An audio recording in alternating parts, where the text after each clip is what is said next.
बाबर के आने तक लगभग 250 वर्ष का वक्फा लगा, 250 वर्ष का समय लगा।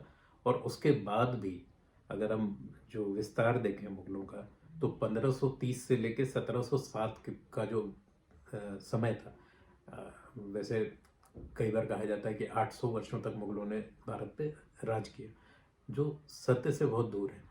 क्योंकि भारत पे मुगलों का जो अधिकार था और भारत के किसी हिस्से पर मुगलों का जो अधिकार था वो 1530 से लेकर 1707 तक था। उसमें भी जो अधिकांश भाग था, अगर हम ईमानदारी से इसको पकड़ें, तो अकबर के समय तक भारत पे मुगलों का जो अधिकार था वो मध्य भारत से नीचे नहीं गया था। ये मुगल सत्ता जो है वो दक्षिण भारत तक औरंगजेब के समय ही पहुंची, और वो भी बहुत कम समय के लिए।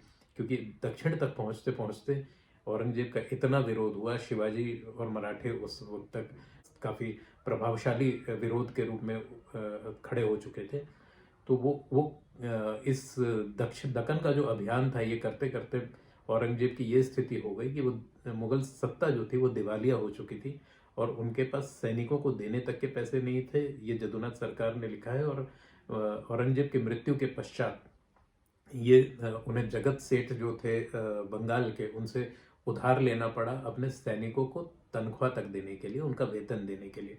तो ये स्थिति थी। ये this is actually what we have been taught across the